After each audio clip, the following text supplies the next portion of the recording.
call the meeting to order, and if we could rise for the pledge of allegiance.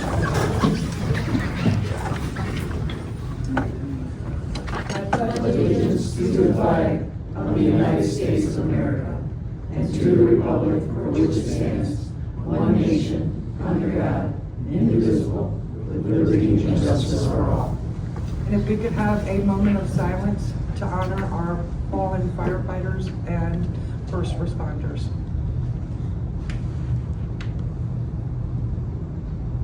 You may be seated.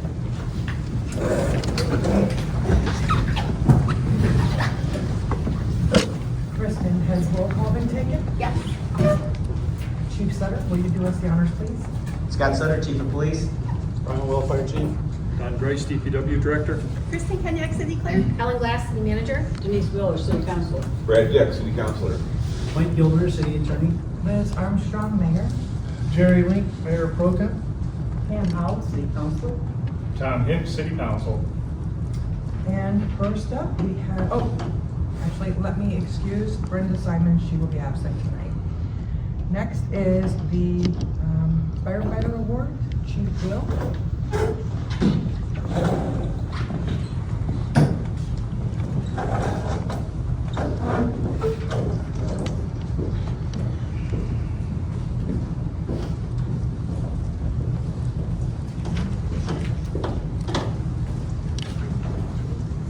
Good evening. Tonight I'm here to recognize 4 members of our department. 2 of them are working, so I can't add. Of our department who received awards for the year of 2025. We do this annually at our Christmas dinner event we recently held, and I wanted to bring them here in front of their peers to celebrate their efforts and dedication to our community. We traditionally give our members years of service awards in 5-year increments. This past year of 2025, these firefighters are celebrating their anniversary. CJ Ross, 15 years, he has his plaque here with him. CJ's been a great asset to our department as a firefighter and a driver. He also has a son, Gage, who is 16, shadowing us at the training sessions, hopefully to follow in his dad's footsteps. I want to thank you for your service.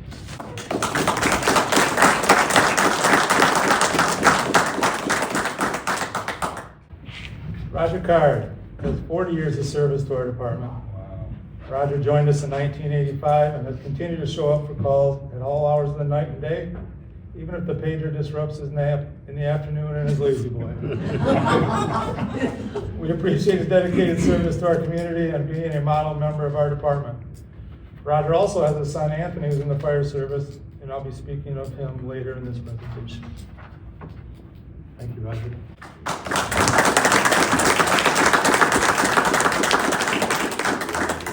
Roger got a Rolex, a watch. It's got a Linden emblem in it and 40 years in his name, so it's pretty nice. Well worth it. Thank you. Thank you. Brian, can we bring him up front and get a picture? Yeah, when we're done. Okay. Oh, right now. Okay. Okay. And we have 2 more awards. Unfortunately, both members are not here, but I can still read their information. This Firefighter of the Year Award. This award is voted upon the officers of the department for his or her outstanding performance as a Linden firefighter. This firefighter started with our department in 2022. He's been in the fire service for 10 years overall. His experience, attitude, and dedication has been a great benefit to our department and to the citizens of the community he chooses to serve. He brings us an experience from a full-time department in Detroit and is more than willing to share his ideas and tips for us to grow and to be safer in what we do. We appreciate his input and his participation, especially during the day shift. With this being said, Firefighter John Miller, our Firefighter of the Year for 2025.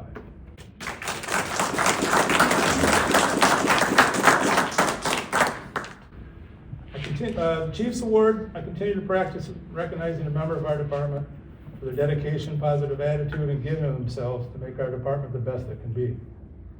This year's recipient of the Chief's Award has been a member of our department since 2001. He has grown tremendously since he was a kid, hanging out around the station with his dad and his brother at the time.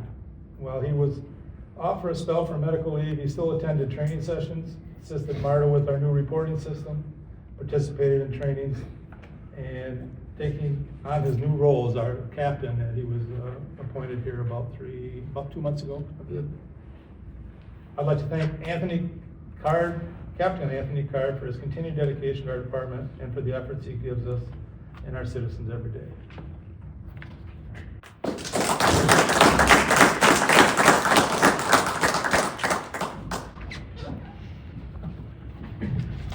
Ready for your photo op? Huh? That's right, it's a picture time. Or do you reverse?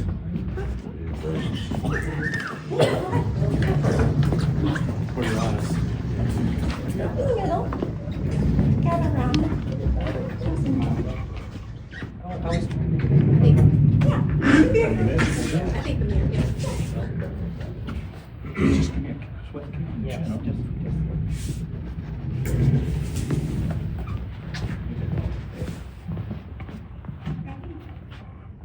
One, two, three.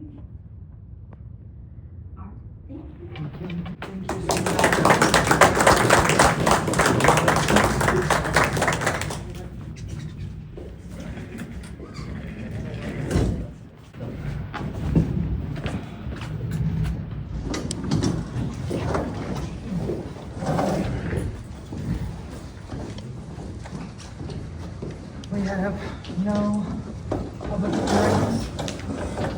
As far as correspondence, we did receive a letter from a resident, an email. I would like that to enter that into correspondence. And now we're moving on to the public comment. Cheryl Lopez.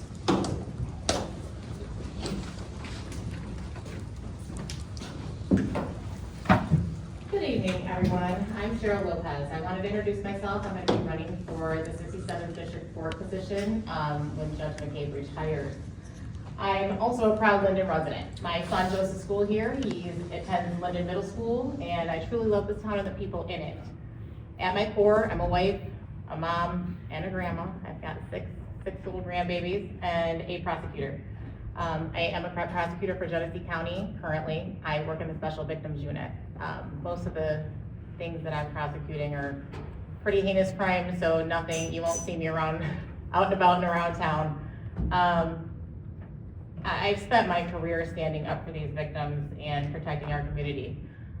Every day, I try to be fair, thoughtful, and apply with care the law as it requires.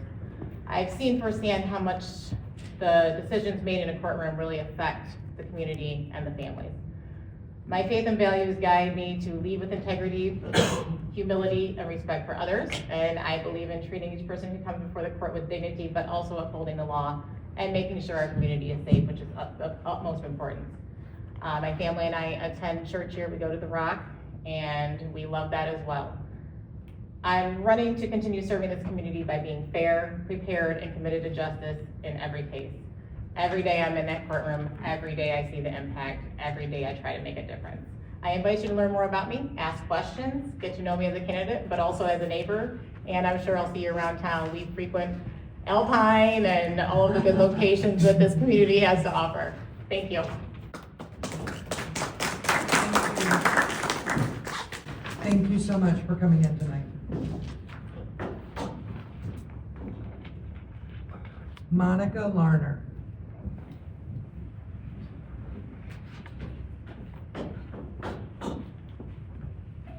I'm Monica Larner. I live at 152 West Ralston. First off, I want to thank Rob Fletcher and Chief Sutter for helping me get the caregiver out of the road and the driveway and up to the house to where he needed to be with my husband. I want to ask a question or address. There was another trespass problem. 3 snowmobiles went across my property that is posted with 20+ no trespassing signs. So I called 911. The officer came out, but then there was nothing. So I think I need feedback on that, you know, because this, I don't know how to stop the trespassing and you know, it just seems to be kind of swept under the rug, you know, by my point of view, if I don't hear anything back. Thank you. Thank you.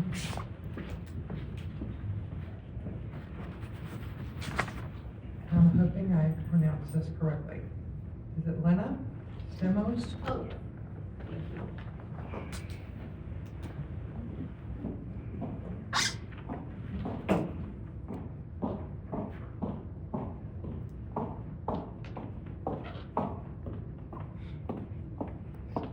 Hi, good evening. My name is Lena Stamos, and I'm running for the 67-4 District Court. The District Court is located in Fenton, but the surrounding municipalities also vote in the District Court race, including Linden. So a little bit about me. I have been a prosecutor for over 10 years. I have been in the Child Abuse and Neglect Unit, the Domestic Violence Unit, the Felony Trials Unit, and the District Court Unit. The District Court handles a variety of cases. It handles misdemeanors, it handles felony preliminary exams, landlord-tenant cases as well. I've handled hundreds of misdemeanors, and I've handled hundreds of preliminary exams as well. So I believe that I have the experience necessary for the District Court position. And I would love to continue my public service in this way in my community. A little bit about me personally. I am a mother and a wife. I have 2 boys. I have a 2-year-old and I have an 8-year-old. We are longtime residents of the district, that's Grand Blanc Township, which is included in the voting district here. My oldest attends Grand Blanc schools, and I'm very involved in the PTA and all these school activities. I am on the board of several nonprofit organizations, and I have been a big sister with the Boys and Girls Club, so I spent a lot of my time mentoring youth. I'm also part of an organization called Higher Autism, and that program works with individuals who are on the spectrum that would like help with resumes, interviews, etc. So I actually helped a gentleman out of law school obtain a job as a magistrate through this program. It's near and dear to my heart because my oldest son has autism, and I love being an ally for the community. If elected, of course, I would be fair and I would be unbiased in my rulings, but I really want to spend time in the community making sure that I continue my mentorship of youth, kind of open up the courtroom to the youth and to kind of let them see the process. Hopefully, you know, they'll be interested in the legal system and learn in that way too. But I'm just here to introduce myself tonight, to say hello. Of course, I hope to get your support. I am also gathering signatures to get on the ballot, so if anybody's interested, I'll be here at the end gathering signatures if I'm allowed to. But I just wanted to say hello, and it's so nice to meet everybody. So have a good evening. Thank you. Thank you so much for coming.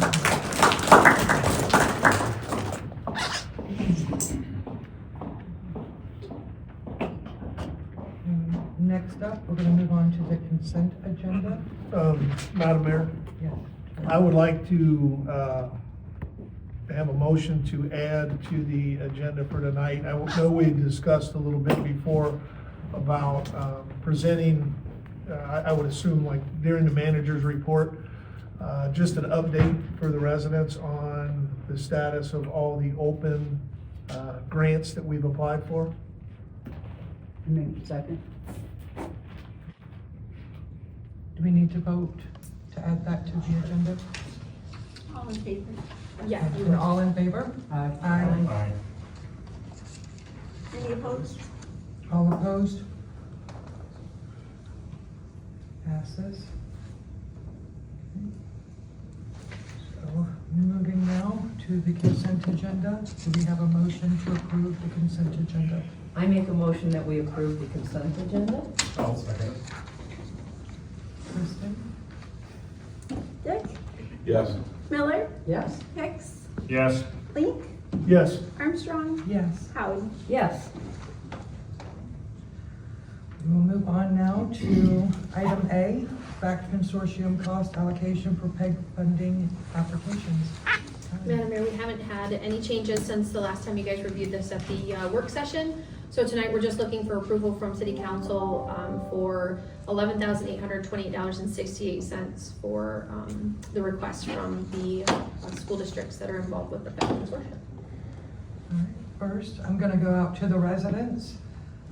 Does anyone here have any questions about this item with the PEG grant funding? Second go, does anyone have any questions on this item? All right, hearing and seeing none, let's move to council.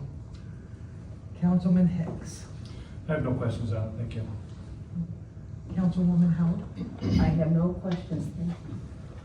Councilwoman Miller. Is there a balance after what we pay, is it like a half and half amount that we get and then we dispense? If you look at page 24 of your packet, you'll see that our portion's only 10% of what we capture. Right. And then, actually, I think Brooke emailed the mayor today. Let me pull up. Overall, our fund balance for PEG is 97,000. So, and in that email, she did explain that we've seen a 37% revenue loss over the past 5 years, just because people are moving to online streaming instead of cable, and so I get it. it's less. So, and within a 5-year period, we received about 37% less in funding. So, but yeah. Thank you. Councilman Dick. No questions. Councilman Link. That 97,000, is that, I know we're receiving less money, but has that balance dropped over the last several years with the decrease in incoming revenue, or? No, we have not had to dip into the fund balance on that. I think the last time that the city really utilized it was, Brad, you might know better than I, but maybe like 15, 16 was when they utilized some of the funds to do some things in council chambers. But for the most part, they've been able to fulfill the school requests Okay. and stuff. So that balance has stayed pretty, level. We get about, like you can see, like 2024 actual is we collected about 22,000. And I know like in 2020 it was like 32,000, so it's fallen off. Okay, and then, this money is to be used, I guess, can it be used for some portion of it for the, the recording of the meetings and? Anything we do with the PEG funding has to be for the public education channel. That's all it can be used for. It has to produce content for the public education channel. Okay. So if we're going to produce content to put on the public education channel, then it can be towards used. that. All right. So, Makes sense. Madam Mayor, can I ask a question? Can I go? Oh, yeah. The only question that I have is, what other things other than that educational channel can the PEG grant funding money be used for? nothing. Nothing. PEG is very specific. If it's not used, if the equipment or any of the funding is not utilized to produce content that goes strictly on the public education channel, then we're in violation of that. So it has to strictly be used that. Now, we also capture cable franchise fees. Okay, so that's above and beyond. So we get a portion of the franchise fees for allowing the cable companies to come into town. And that's used, you guys will see that, which I guess you guys have seen that, in just the general fund revenues. So. Okay, thank you. Um, Councilwoman Miller. 2 questions. Brad, do you remember what it was used for years ago? It was used for all the electronics in council chambers. Okay. And then, do we get any, money from SURF for them bringing our lines in and capturing some of that money? I was just curious. I'm gonna have to go back. I don't remember, I don't think that we do, but I'm gonna I think it's just, as of right now, it's just charter. I don't remember us signing any type of a franchise agreement with SURF or anything like that. So I can double check on that, Denise, I apologize, I don't have. No, it's good. I right in just front know a me. lot of people are taking their internet and some of their streaming to them, and they're a good company, I have to tell you. You guys made a great decision there. All right, well, thank you very much. Absolutely. Thank you. Any council have any further questions? Is there a motion? I make a motion that to approve the PEG funding applications to a total amount of $11,000, $828.68. I second. Armstrong, Yes. Link, Yes. Howard, Yes. Dick, Yes. Miller, Yes. Hicks. Yes. Moving on to item D, resolution number 01-26, MDOT resolution and contract approval. So yes, tonight, Madam Mayor, we're just looking for council approval for the agreement and contract number. The funds have been obligated for the project. To receive the funds, the city has to approve the agreement with MDOT, who's responsible for administering. I'll take any questions that you guys have. There was a correction. I think Kristen already fixed it in the packet. It did mention the Flint River. That's been corrected last year. Yeah, no, it has been fixed. It was just an oversight. Yeah. No. That was interesting. But just to clarify though, the resolution that you guys are approving does authorizes the city manager and director of public works to sign the agreement with MDOT and move the project forward, so. It's very similar to all the other ones that we've approved with MDOT. Do any residents have any questions about this resolution? Second ask, do any residents have any questions on this resolution?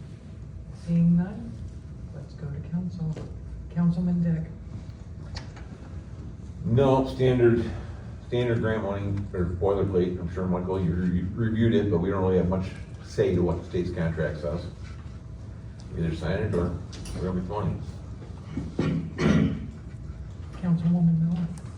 I agree. Councilman Hicks. It seems straightforward to me, so I have no questions. Thank you. Councilwoman Hill. It's a lot of reading, but it's straightforward, so I have no questions. Councilman Link. I'm good, thank you. I am good as well. Is there a motion? I make the motion to accept, support this, do I have to say the resolution? Okay, resolution, number 01-26, MDOT resolution and contract approval. Support. Kristen? Link, Yes. Hicks, Yes. Armstrong, Yes. Miller, Yes. Howard, Yes. Dick. Yes. Moving on to item C, we call it grants. Councilman Link. Yeah, I know we discussed this prior, and I think it just would be a good idea that, my thought was to put this at the manager's comments, section, where we can kind of review, you know, what's the status on all the open grants that we have out there. I know residents have asked, are we applying for grants, you know, for this topic or for that, depending on what it is, but I think it'd be a good idea, I think maybe just 2 minutes just to read down. Nothing's changed on these. This one we've been approved, this one we've been denied, and maybe a reason why we've been denied. I know sometimes it's got to do with the income, the average income in the city, and you know, different reasons why we might be denied, but then the residents at least have an idea of, one, how much, you know, work's being done to get these grants, and then two, why we receive them or why we're denied. Do any residents have any question on this council item, grants? Again, do any residents have any questions? Seeing none. Councilwoman Hill. I don't have any questions on this. I think it's a good idea to keep it, to let us know how it's going. Councilman Hicks. No, I think transparency is good. I think if we kind of know what we're looking at, we've got a big pool here, maybe we can all, never know, help out. So I agree, yes. Councilman Dick. Well, no problem with that. Matter of fact, a good example is the $400,000 we just got from MDOT to fix our bridges. That was grant funding, so that's a good idea. There's a lot of grants out there floating around. We apply for a lot of grants. It's good for everybody to know what we're doing. Councilwoman Miller. I think there's nothing better than this. I mean, that we can show our residents, we're applying for as much as we can and getting as much as we can. And knowledge is great. So, especially when we get recordings so people know that we're asking these questions. So thank you very much. Councilman Link, anything in favor of that? Nope, I've said everything.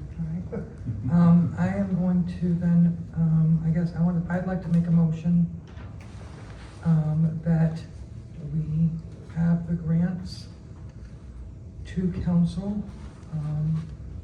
the grants that have been applied for the last 5 years, to council by the work session, so that we can look at them. Is there a second? Support. Kristen? Do we need a, no, just a voice vote? Okay. All in favor? Aye. All opposed? Motion passes. Okay, managers update. I'll start with the grant update. Early. I don't know if it's gonna go anywhere, but right now we're working with Brett Mueller's office. Madam Mayor talked to Michael Moon from Mueller's office. Apparently there's additional funding out there potentially, so we're gonna vet that and continue down the road. I sent him some additional paperwork today. I don't know how much. I do not know where the, what exact pot of money, if it's Eagle, if it's directional funding, I'm not really sure, but we're working with our office to see if we can leverage any additional funding for anything water related with the city, so we'll see where that goes. Last week I had the opportunity to attend the MME, the Michigan Municipal Executives Conference, first time in 3 years, so bring a little training back and kind of a refresher for myself, so it was good. We're working collaboratively right now with neighboring jurisdictions to try a recruitment collaboration with Fenton Township and Fenton City to try to fill some of the shortages that every department across the nation is experiencing with firefighters and things. So we'll see where that goes.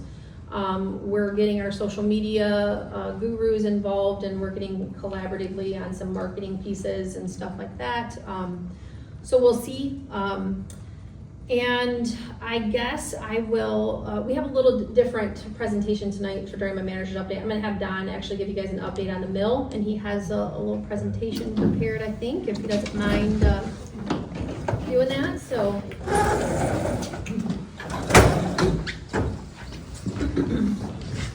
I love this presentation.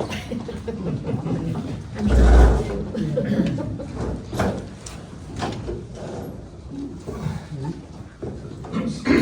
Sorry, I didn't move over here so I want to see the screen also. We thought it was important to update you on some things that have been happening at the mill. We're starting to see some extras now that we're exposing the foundation on both the east and the south side. So I wanted to walk through some of the things that we're finding. I think you may have noticed in some of my previous updates that we had some photos and stuff to show you some of the issues, but there's been some additional on the south side. So this was actually the first things we started to encounter. They started seeing pretty significant washout underneath the east foundation wall there. And we've got some new other photos on the inside that'll show some of the damage that's occurred there over the years. So what we think is potentially has happened is, if you remember, that entire area was covered over with a sidewalk. So it had sidewalk all the way up to the edge of the building. And we think that there was some erosion that occurred at some point in the past, and that sidewalk sort of hid all of these things. Next slide. This is some things on the interior. As you can see, there was an interior block wall that was put up. We believe this was put up back in the 60s when it was remodeled to be used as a city facility. And what that block wall did, it wasn't structural, but it hid a lot of the things that you're seeing here, where we have rocks that have fallen out of the foundation, and this doesn't show a lot of this one here, but it just allowed them access to start seeing what they were going to encounter. This is a little more significant. As you can see, this is the east wall where I showed the picture, the first picture. You can see this basic total failure of the bottom portion of the foundation. This is just from a different angle. And again, this was all hidden. You can see where the block wall was here on the interior of the building. So this is down in the old council chamber. And this stuff was just hidden from view back there. So what the structural, there's a lot of language here, but what the structural engineer required us to do was, it's called underpinning. And what they do is they pour concrete in this area here, and they go from the exterior of the building in under and through the foundation and to the interior of the building to make it structurally sound and stop any future deterioration. Next slide. So you can see here, this is the process where they have these sections go completely in and under the foundation where the loose portions were, and then they pour high pressure concrete both inside and out. Next. This is the forms on the inside of the building here where they're forming it up so that they can pour that underpinning section. Next. And you can see here, this is after the forms have been removed, and this is the new concrete foundation that supports all of the original stone foundation. So it's really significant there. And they assure me won't be going anywhere anymore, but it certainly took a lot of work to get there. So I don't think there's going to be as much on the west wall because that's mainly a walkout wall there, so there's not as much foundation there that can have as many issues. But we don't know what we're going to find on the riverside until we start dewatering that and digging along there. So again, the whole reason that I wanted to bring it forward, just again, the transparency you guys were talking about being important, and I just wanted to make sure that you were in the loop that we are seeing some extras come up now that things are being exposed. So not completely shocked, I guess, but you know, it's disappointing. So the original design included some fort walls to stabilize the existing foundation, but as far as the foundation itself, it was basically just tuck pointing and fixing but it certainly needed more drastic attention than what was anticipated. So, any questions? You're willing to answer questions? I will attempt to. If it gets too technical, I'll have to refer to the experts. But do any residents have any questions for our DPW director on this topic? Seeing none? All right, let's go to Councilwoman Moore. Well, you know I love my mill, and I've been watching it, because like Marta, we can drive down our road and see these guys hard to work. I'm just glad that we've got this, you know, seriously. This building is our gem, and I've always said that, and now knowing how bad it was, you know, by looking at the pictures, I'm glad you guys are on top of it, and we have to pay for things we want, so. Thank you, and thank the guys out there, because I know it's been cold, and I've been seeing them shivering out there, especially the ones down by the foundation, and send my thank you too. sure. Thank you. Councilman Dick. So the underpinning, they believe the rest of the foundation is gonna hold together? Yes, that's what they think. It will stabilize it and keep it from moving around. It should stop all the erosion, and then they'll tuck point what's remaining there, and it should be structurally sound. Yeah, that was really the question. If they're gonna tuck point and it would be enough, or they're gonna have to like shotcrete it. Yeah, they're still saying tuck point at this point, so hopefully that's right. Councilwoman Howard.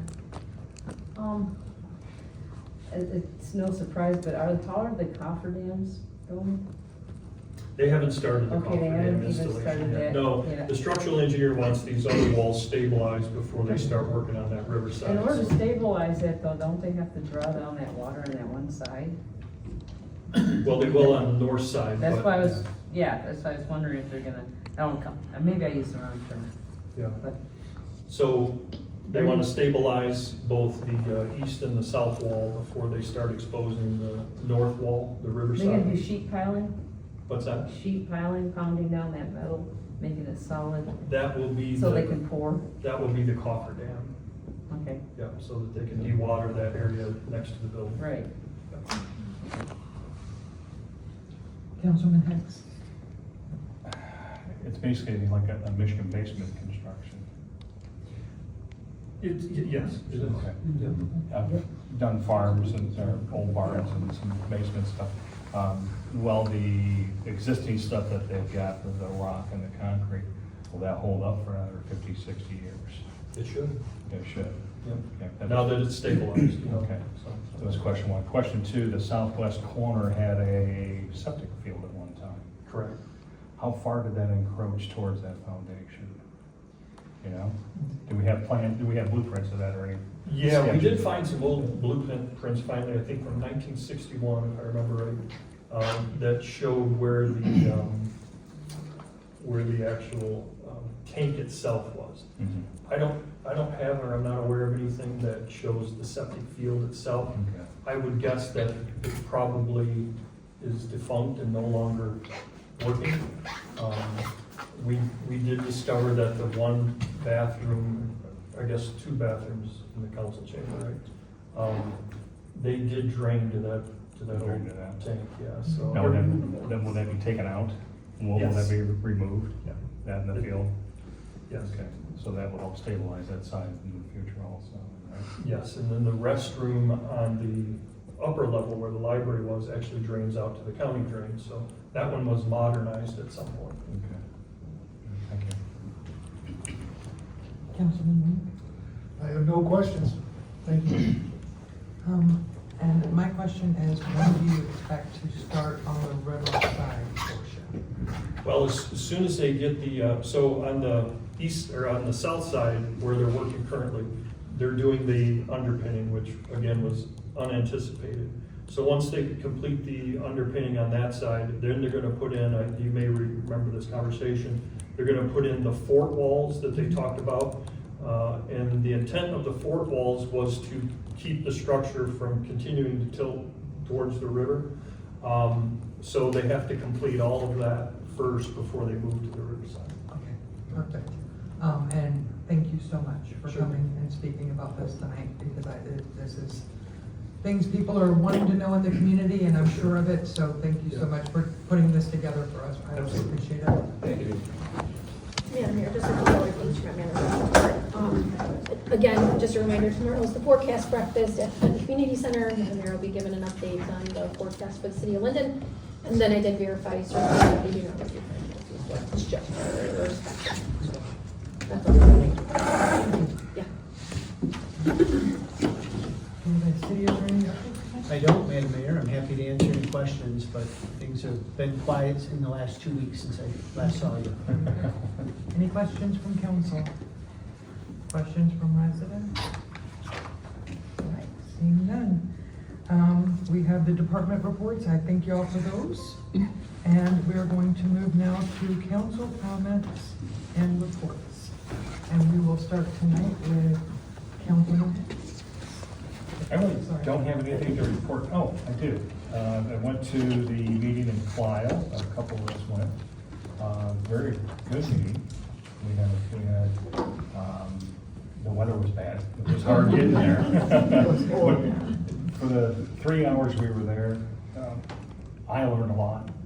And it was a refresher for some of the other people that were there. So thank you for the city for letting us go to that.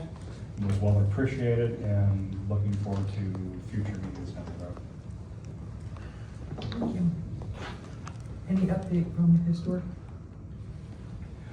Historic, no. I'm now the co-chair on that board now, so. I helped. I'm gonna be able to get involved in it a little bit more now, I hope.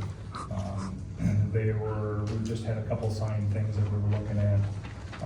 There was nothing, it was more of a meeting to elect new chair officials and things of that nature. So looking forward to working on that for another year, and I'm a little bit more involved in it. So anything that I can help the public with, feel free. Thank you. Councilwoman Howard? I have a couple things. At the Metro meeting last week, the main person of business was talking about the pathways. and the new pathway document, and I will send it to you. I was gonna do it earlier this week and the blizzard got in the way, I'm sorry.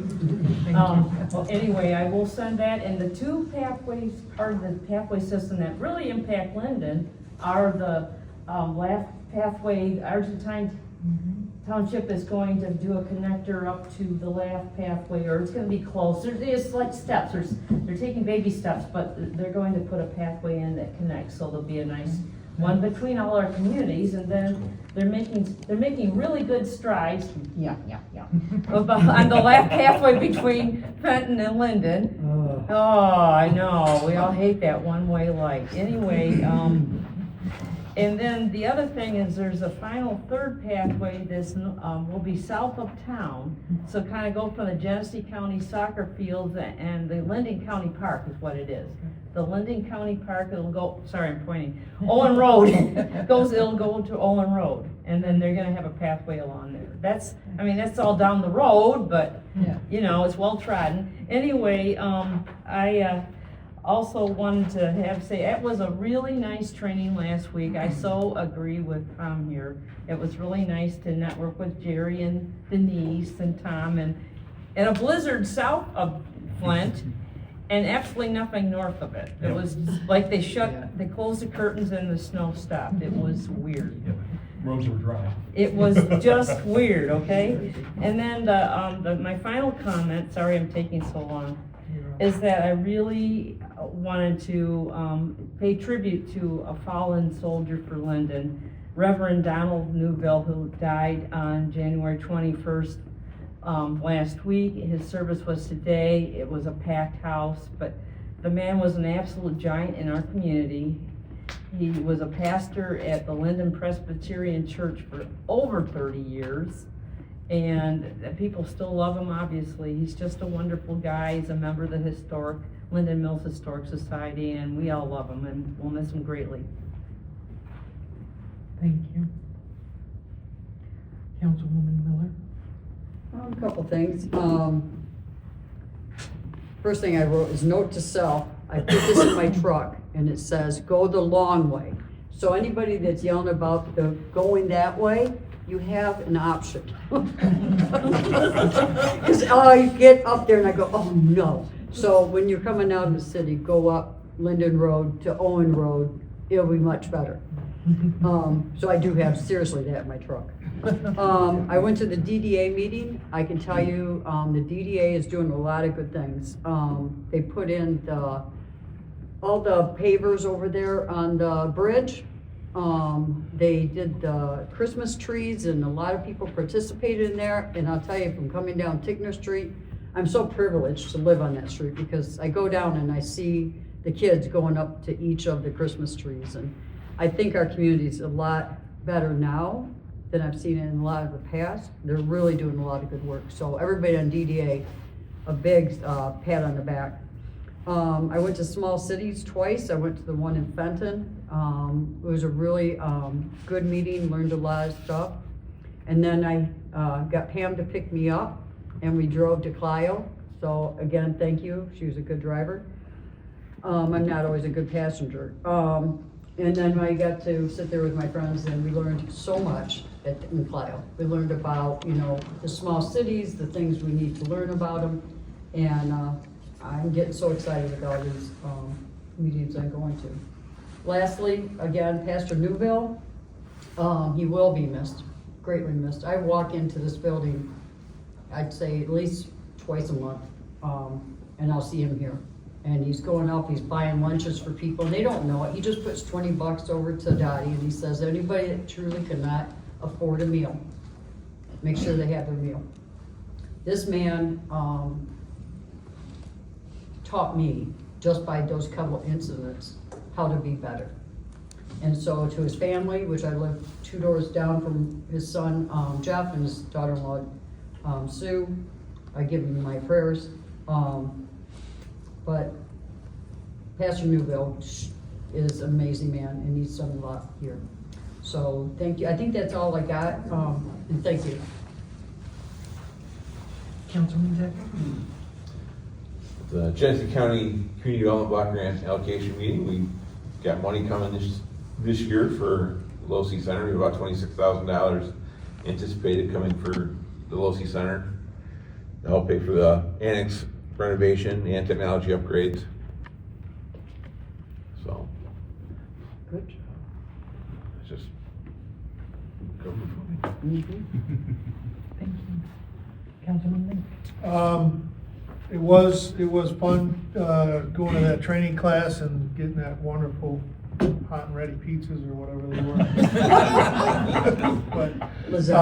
But also, Don, I'd like to say thanks for we had talked about the ice problem outside the car wash down there, but appreciate putting the bucket out there, because that allows, there's myself, Tom, several other people on the street we'll just stop and sprinkle it out when it's, because it's kind of hard for the trucks to figure out when to go down there, because it may be cold out, but no snow, so we're not sending trucks out. So thank you for doing that and putting that out, so that hopefully that way Chief doesn't have to go to any car accidents right there in that intersection.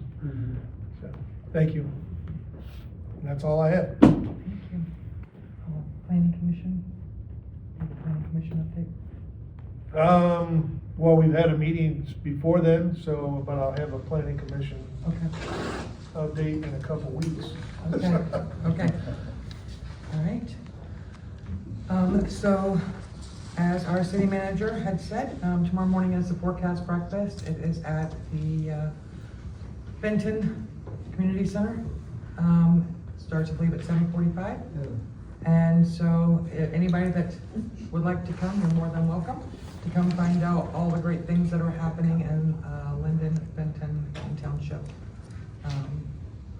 Is Argentine included in that or not? I don't remember. from last year. I feel like they're, yes, I do think they are. Okay. Because they include Holly, Tyrone. Yes. I do think it's extended to Argentine. Okay. And all the other municipalities Yes. that Ellen just said, they will also be there. I would like to keep Pastor Newville's family in our thoughts and prayers. His loss will be felt in our community. And so if we could just do that as a community, that would be amazing. I want to thank Mike Mueller. I have been working with Mike Mueller for the last year and his staff, and I am so thankful when he contacted me and said, hey, we've got another opportunity for funding. And so I just want to preliminarily get that shout out to Representative Mueller. His love for our community is absolutely unmatched, and so I am very, very appreciative of him and his staff. And with that, I want to also thank DPW. You guys have been out working so hard on the roads, and I want to thank you for that. And I want to thank our staff for between DPW and our staff, you can't beat them. They work hard, and they are so kind and thorough. So thank you so much for all of you guys. And if we could just, council, let's give them a round of applause, because that's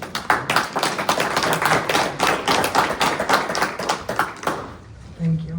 And then our first responders, let's give them a round of applause, because we would love to thank you guys very much. All right, and with that, we have a closed session tonight. And so We're gonna go down to, I think, the annex, right? Or do we wanna? Say that again? yeah, we're gonna do that in a minute. I just wanted to. Did we? Okay, I apologize, I'm sorry. Cold now. We'll go down to the annex then, try that. We'll try heading down to the annex and stuff, and then we just need a motion to go into closed session. Is there a motion to go into discussion? Yeah, we'll make a motion that we go into closed session. I'll second it. All in favor? Aye. Aye. Oh, it needs to be a roll call. Debbie, roll Okay. call. Actually, the purpose for it is to discuss the topic on the agenda. Okay, will you throw that into the motion, please? Oh, certainly. It's, all right, let me get my reading glasses out. So, to discuss attorney consultation regarding pending litigation, Rice versus Linden and Schuler, trial settlement strategy as discussed in saying would have a detrimental financial effect on the litigation or settlement position of the city pursuant to MCL 15.0 268E. I second that. Howie? Yes. Yes. Oh, that was Link. Okay, Oh. yes, two. Armstrong? I thought there was a cop down here. Did you say Armstrong? I did. Okay, yes. Hicks? Yes. Miller? Yes. And Dick. Yeah, who, what? All right.